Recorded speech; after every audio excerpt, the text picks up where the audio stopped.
Hi friends, welcome to Sandy foods. ఇవాళ Sandy ఫుడ్స్లో జొన్న రొట్టె విత్ మటన్ కర్రీ ఎలా ప్రిపేర్ చేసుకోవాలో చూడబోతున్నాం.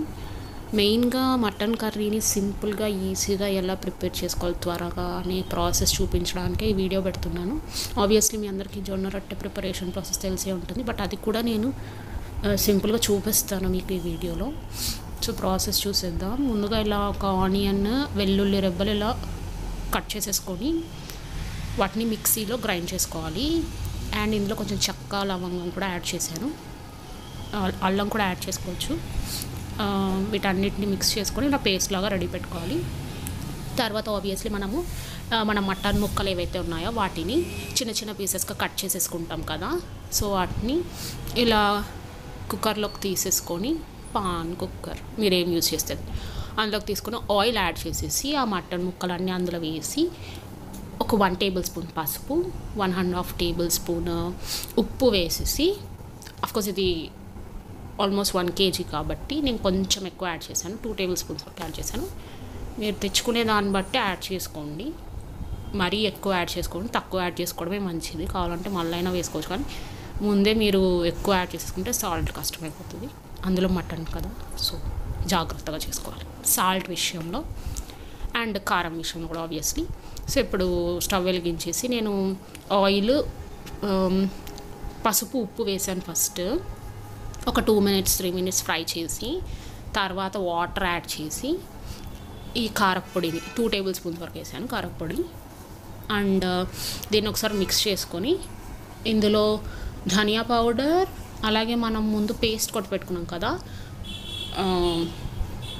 వెల్లుల్లి రెబ్బలు, ఆనియన్స్ అవన్నీ, అది కూడా యాడ్ చేసేసి ఇంక కుక్కర్ మూత మూసేసి విజిల్ వచ్చే వరకు వెయిట్ చేయడమే.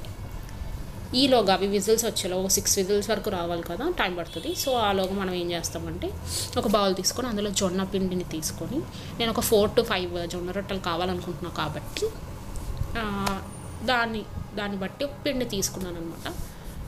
అండ్ వాటర్ కూడా తీసి పెట్టుకున్నాను, బట్ ఈ వాటర్ సరిపోయి ఇంకొంచెం వాటర్ కావాలి, చాలా వాటర్ పడుతుంది జొన్న పిండిలో. సో ఇప్పుడు రెండింటిని వాటర్ని దీన్ని మిక్స్ చేసేసుకున్నాను. సాల్ట్ కూడా యాడ్ చేశాను నేను. మిక్స్ చేసుకొని ఇలా ఉంటలు చేసి పెట్టేసుకున్నాను. యాజ్ ఐ సెడ్ నేను ముందే చెప్పాను కదా, సింపుల్గా చూపిస్తాను. సో వీటిని ఇలా తట్టుకోవాలి. నేను ఇంతకుముందు చాలా వీడియోస్లో కూడా పెట్టాను, బియ్యం పిండి రొట్టె చేసినప్పుడు కూడా చూపించాను అనమాట తట్టుకోవడం ఎలా అని. మీకు అలా రాకపోతే రోలర్తో నార్మల్గా చపాతీని ఎలా రోల్ చేసుకుంటాం అలా కూడా చేసుకోవచ్చు. తర్వాత ఇంకా నార్మలే మనము స్టవ్ వెలిగించేసి ప్యాన్ పెట్టుకొని చపాతీస్ని ఎలా ఫ్రై చేసుకుంటామో దానికి ఆయిల్ వేస్తుంది కదా చపాతీస్కి. రొట్టెకి ఆయిల్ వేయకుండానే ఫ్రై చేసుకోండి. మ్యాక్సిమం చాలామంది ఆయిల్ వేసుకోరు రొట్టెకి, జొన్న రొట్టెకి. సో అటు పక్కేమో విజిల్స్ వస్తున్నాయి, వచ్చేసాయి, ఆపేసాను నేను ఆల్రెడీ. ఇక్కడేమో రొట్టెని ఫ్రై చేసేస్తున్నాను. సో మన మటన్ కర్రీ అయితే రెడీ అయిపోయింది. పొగలు వస్తున్నాయి కదా, చాలా బాగుంది కూడా. కొంచెం ఆయిల్ ఎక్కువైనట్టుంది, పైకి తెలుతుంది, బట్ టేస్ట్ మాత్రం చాలా బాగుంది. నేను ఆల్రెడీ తినేసి చెప్తున్నాను, చాలా చాలా బాగుంది. చాలా చాలా సింపుల్గా కూడా అయిపోయింది. ఆబ్వియస్లీ మన జొన్న రొట్టెలు కూడా రెడీ అయిపోయాయి. జొన్న రొట్టెలు రోటీ ఎక్సలెంట్ ఉంటుంది. మీరు ఎప్పుడైనా ట్రై చేసింటే కామెంట్స్లో మెన్షన్ చేయండి. ట్రై చేయకపోతే నెక్స్ట్ టైం మీరు మటన్ తెచ్చుకున్నప్పుడు ఇలాగే ట్రై చేయండి. Hope you like this video. Thanks for watching. Please do subscribe.